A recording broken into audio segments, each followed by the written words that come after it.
Hey everybody, Nick Espinoza, your chief security fanatic here, and today we got to talk about newborn babies because their DNA screenings are becoming a privacy risk, especially for the future. Now, here's what's going on. This is coming from Crystal Grant of the ACLU, and I thought this was really interesting, and I think it's a must read because, quite frankly, I've written on this personally as to why I won't spit in a tube and send my DNA over to 23andMe or Heritage or any one of the others because Lord knows I want to, but the privacy risks are too great.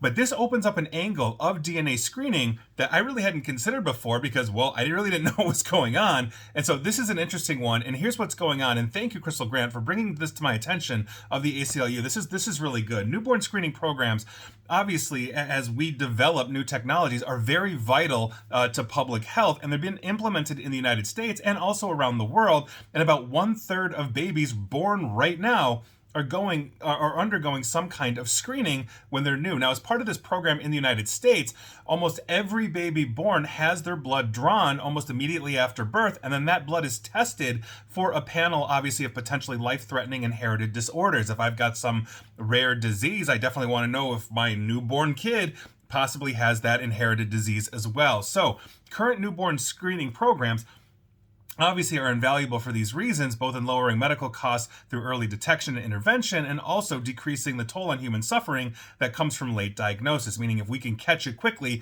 we can treat it or, whatever it is. But here's the thing, and I think this is an important part from this article. Unfortunately, innovation in this field is rapidly outpacing the law, which I've talked about numerous times. Technology far outseeds the law, especially when it comes to privacy, and that's leaving families vulnerable to invasions of their privacy. So in October of 2022, a global consortium of scientists and other newborn DNA sequencing researchers convened to discuss the possibility for future care that every baby born in the United States could have their full genome sequenced as an addition to just the standard screenings that we're getting already, meaning your entire DNA is typed. This means that doctors would have to record all of the baby's DNA in addition to drawing their blood and testing for specific known inherited disorders that can cause serious health problems at birth. The data derived from these blood samples now is fairly limited and only relevant to the health of the child at birth. This includes data on things like date, location, time of birth, mother's name and address,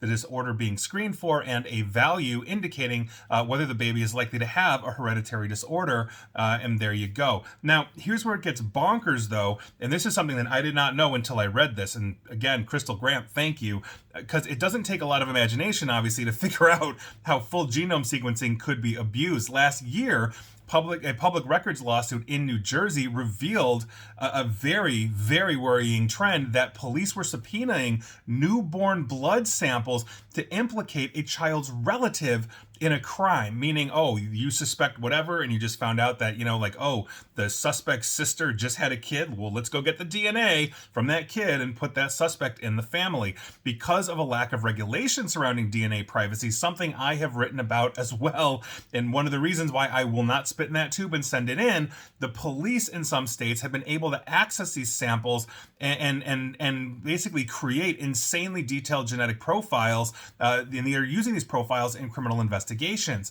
That's crazy. Now, these samples, which are intended only to protect the babies from life-threatening diseases, are now being used by law enforcement to gather highly personalized, highly personal, and detailed genetic information and to generate family trees that could go back generations because you've got the DNA profile in your hands, and so you can upload it to databases like 23andMe, GED Match, et cetera, et cetera. That's how they found the Golden State Killer. They ran the Golden State Killer's DNA through GED Match, found like a cousin or something like that, and were able to positively identify this person. And while nobody is saying like, oh yeah, no, we shouldn't be finding the serial killers of the world, we have to protect our privacy. Now, on top of this, police departments' systematic mistreatment and of marginalized Americans could also basically put them in greater danger with their genetic information being used against them or being compelled to be taken from them. Now, there is a practice as a subject of a lawsuit in Orange County, California, where basically the police have been compelling genetic samples from people in exchange for dropping minor charges. And this is part of a quote unquote spit and acquit program, like meaning, oh, like we caught you, I don't know, jaywalking, shoplifting or something like that. You give us your DNA and we'll drop the charges because now they've got you on future stuff. That's absolutely insane. Now, on top of this, police across the country have already constructed their own unregulated genetic database or databases and have accessed medical samples of relatives, in one case using the cells derived from a woman who had undergone a routine pap smear, all in the name of acquiring more detailed genetic data of people that are, sometimes not even accused of a crime. Now, if states expand their screenings to include the genomic sequencing of newborns without legal protections in place to prevent law enforcement to access this data, it's going to get abused. And that's something that I think we really need to understand. And widespread adoption of genome sequencing would allow police not only to continue their current process of acquiring highly sensitive genetic information as part of their investigations, but they could also streamline it. This is what we're talking about. It's also the reason why I'm not a trusted traveler, in TSA, and I travel a lot. The government doesn't have my fingerprints. I'm not going to give more information that is inherently and uniquely mine. DNA is uniquely mine. I'm the only person with my genetic sequence in the entire world, and while I may have cousins or siblings or, obviously parents, we all have parents, et cetera, and I may have relations to them, what makes me uniquely me is simply me. And I think that is something that is so unbelievably important. And Crystal Grant of the ACLU makes another excellent point with this, and I quote directly, though I've been paraphrasing through this entire thing, quote, "Without ironclad protections, a database containing genetic sequences of every baby born in a state will become a one-stop shop for police. This poses a tremendous cost to public health. If parents are concerned about the privacy of their child's genetic data, they may hesitate to participate in screening programs or opt out entirely, putting their babies at risk," end quote. Meaning, I know that if I have a kid and that kid's genetic sequence is basically in a database in my state or in a national database, every time there's a crime, my child's DNA is going to be run against basically every criminal out there. That's crazy. And you might think, well, Nick, I don't have any criminals in my family. Okay, one, not that you know of, but the point is that we're all in this together. These are the things that make us uniquely ours. We should not be giving this to a state, a government, to anybody without our express consent.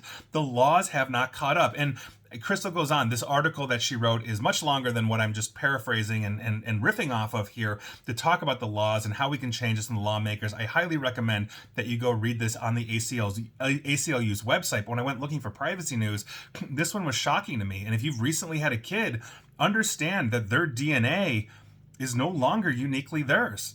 That is a huge thing, especially if they've been sequenced. And these are things that we legitimately need to change. And we've got some senators out there. Ron Wyden, for example, of Oregon, is doing the cyber lord's work when it comes to privacy online, privacy for these kinds of things. If we have a right to privacy in the Constitution, it has to extend into the advancements of technology. There should be no exceptions for that. The police, if they need this, should be able to get a warrant signed by a judge, as opposed to simply saying, we'll spit and acquit. So now we're building our own unregulated database where we don't need warrants to run this, or we can go to GED match and run my DNA for whatever reason. These are things that are just absolutely abhorrent to me, and I think that this is a huge problem. So once again, go read that article. Thank you, Crystal Grant of the ACLU. And I guess you can't say you haven't been told. And please like, share, follow me here on Facebook and Twitter at NickAESP. And please feel free to subscribe to me at YouTube as well. And as always, stay safe, stay online, and please attempt to stay private. Thanks, everybody.